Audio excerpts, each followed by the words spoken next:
Hello fam! Welcome back to another vlog. For today's video, pupunta tayo ng Apple Store dito sa Taiwan and isi-share ko sa inyo fam yung mga prices ng iPhone 17 series dito. So bibili kasi ng iPhone 17 si Casvi, ayan, dito sa Taipei. Kaya mamaya mapapakita ko sa inyo yung mga prices ng iPhone 17 dito. Maglalagay na rin tayo sa screen ng comparison, no? I-share ko na rin yung price ng iPhone 17 sa Pinas and ng iPhone 17 sa Japan para ma-compare natin yung mga prices dito sa tatlong countries na ito kung alin ang pinakamura, no? Meron na tayo naging vlog sa Japan fam nung bumili tayo ng iPhone 17. I-share natin yung screenshot dito. Kung hindi nyo pa napanood ito and kung interested din kayong panoorin, ayan, pwede nyo panoorin yan. Ilalagay ko yung link sa baba. So, tatlong countries yung i-compare natin. Taiwan, Pinas, and Japan, no? Para kung nagplano din kayong bumili ng iPhone 17, pwedeng maging guide itong video na ito. So, excited kami kasi decided na si Cas bumili ng iPhone 17 dito sa Taiwan. Tara na, fam. Ito na ang sitwasyon ng room namin. Medyo magulo na, pero mamaya magliligpit na rin naman kami kasi tomorrow ay uuwi na rin tayo. O, tanong natin si Casvi kung excited na ba siyang bumili ng iPhone.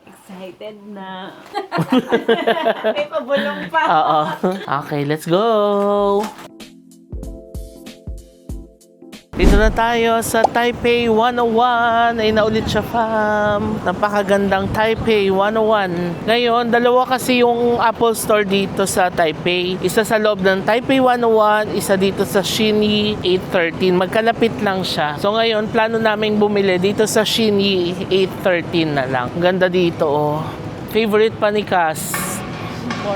Oo. Oh, ang ganda. Tapos ito, luxury shopping na.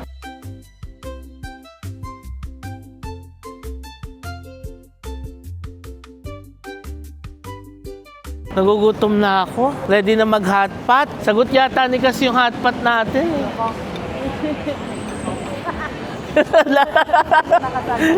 Natawa lang.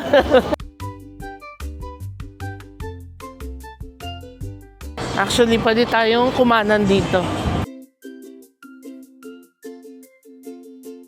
Ang lamig na.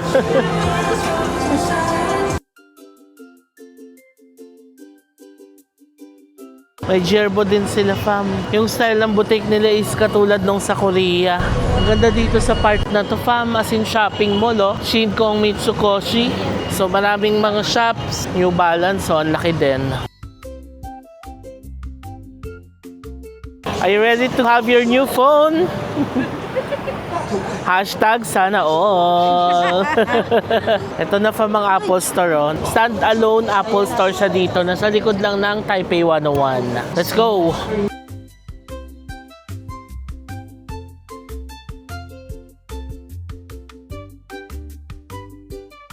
Ang ganda ng store nila, no? Let's go!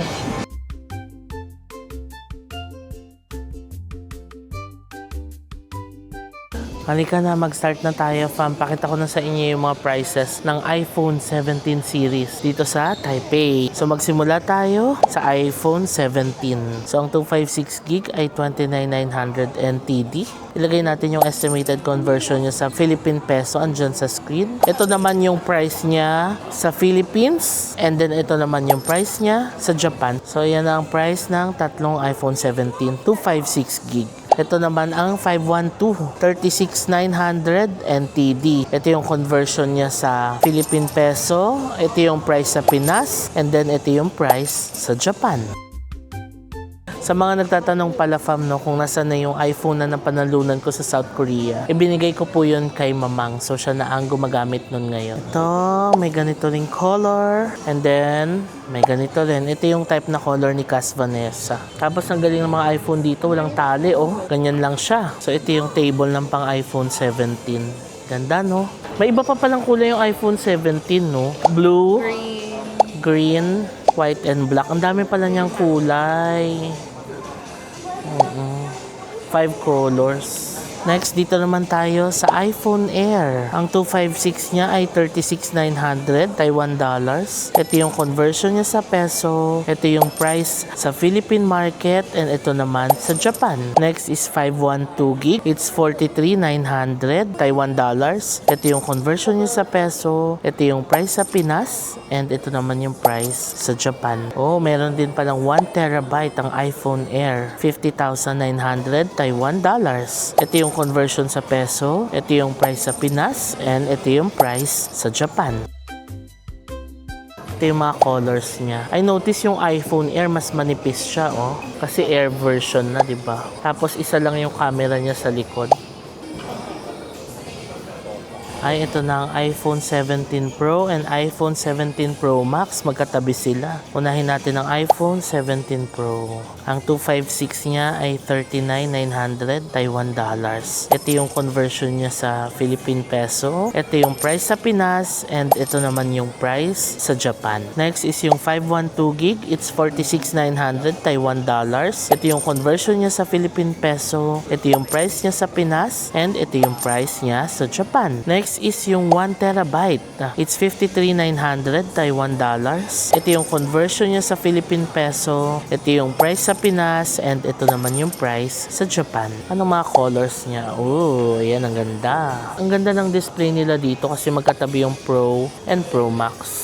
Ito yung orange, oh. Okay, next. Dito na tayo sa iPhone 17 Pro Max.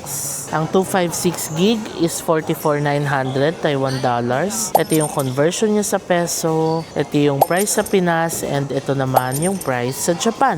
512 gig ay 51,900 Taiwan dollars. Ito yung conversion niya sa peso. Ito naman yung price sa Pinas and ito naman yung price sa Japan. Next is 1 terabyte. It's 58,900 NTD. Ito yung conversion sa peso. Ito yung price sa Pinas and ito yung price sa Japan. And last but not the least, ang 2 terabyte, it's 72,900 Taiwan dollars. Ito yung conversion niya sa peso. Ito yung price sa Pinas and ito yung price sa Japan. So ayan siya, fam. Ang ganda ng display nila ng mga iPhones dito. Ngayon, napakita ko na sa inyo yung mga prices, no, ng iPhone 17 series dito sa Taiwan. Kamusta rin naman natin si Cas kung naka-order na siya. Yun, sa baba daw pala ang orderan dito. So na-confirm naman natin dito na may stocks. Kaya ngayon, pinababa na kami para doon na tayo bibili. Ganda ng Apple Store dito, no? Grabe. Ay hala, ang laki pa pala dito sa baba. Akala natin tayo na yung taon. Dito pala sa baba ang bilihan. So parang showroom yung nasa taas, no?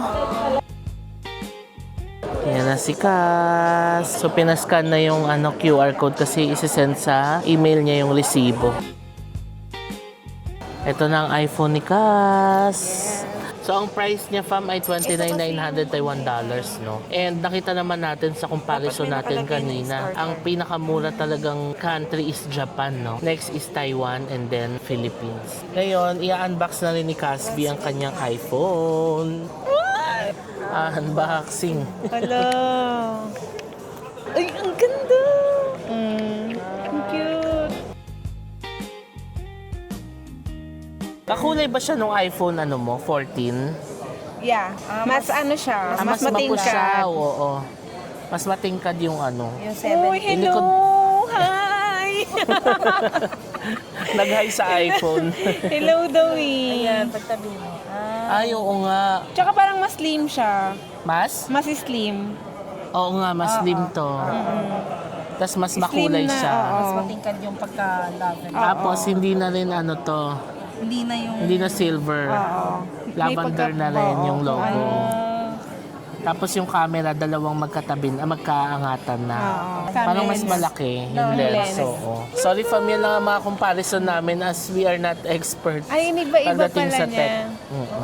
Yung hello niya, may mga ganun. Oo. Yay, congrats Cas for your new iPhone 17 Ang saya. 256 Lavender. Tsaka yung cord niya, iba na ngayon, no? May cord na rin siyang kasama. So, itong Taiwan phone, meron siyang physical SIM slot. Tapos, eSIM capable din siya. Hindi katulad nung sa Japan na nabili natin na both eSIM, no? Wala siyang physical SIM slot. So, itong phone sa Taiwan, parang same din siya sa Pinas na may physical SIM slot pa din. Pero, pwede ka na mag-eSIM. Ayan na, nag-hello na. Pero hindi niya muna isi-set up sa hotel na lang kasi need niya pa mag-transfer. Okay, congrats. Ingatang maigi ang iPhone. Oh. Thank you. Walang anuman.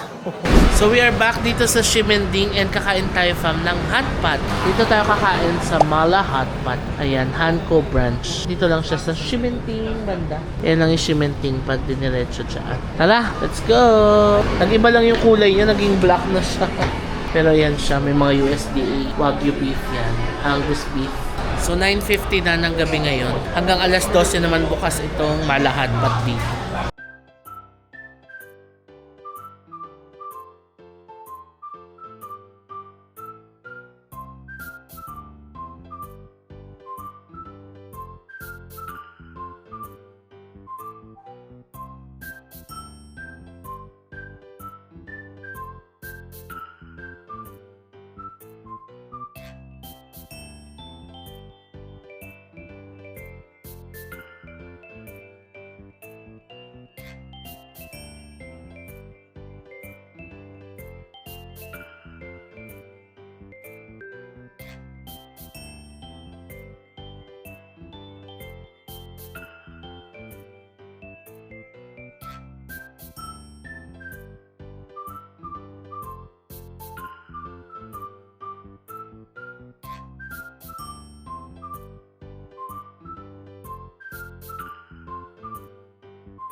So na-fam ko na tayo. Kumukha pa si Nakas doon. Pero ilagay na natin yung mga nakuha natin doon.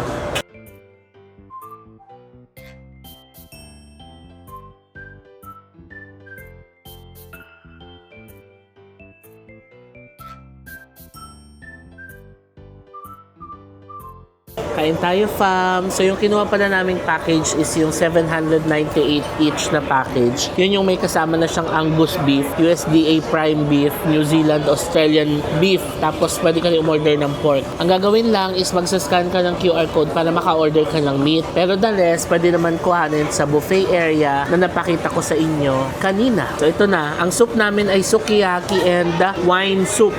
Ayan, parang healthy wine soup. Ang ginagawa ko is pinag-combine ko siya. Ang sarap nung soup, grabe. Sarap. Tapos ang sarap nung beef. Naghalo din kami ng mga seafood, mushroom. Our meal for our last day here in Taipei. Kasi uwi na tayo bukas. Kaya sabi namin, hot pot tayo tonight.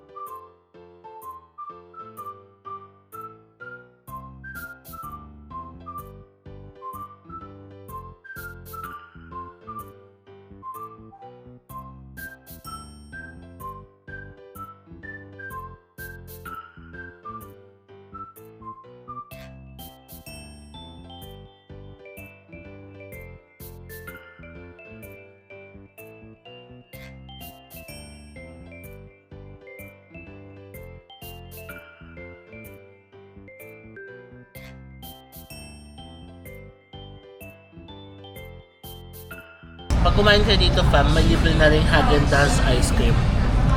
Matapos na kami kumain, ayun na sila. Sarap pala ng Häagen-Dazs. First time niya fam. Yung tamis ng watermelon nila dito. Tapos na kami kumain fam, ang sarap doon sa Malahat. Thank you, Lord. 798 plus 10%. Yun yung binayaran natin. Ngayon, maglalakad-lakad muna tayo dito sa Ximending. Magtatry tayong tumingin kung may bukas pang bilihan ng mga phone cases para tingnan natin kung may mabibiling iPhone 17 case and tempered glass.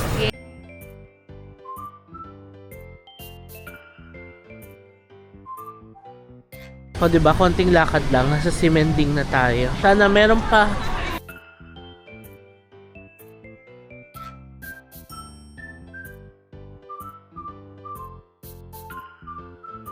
Sana fam, namimili po tayo ng pasalubong for the friends and family. Shout out po sa mga friends po ni Casby.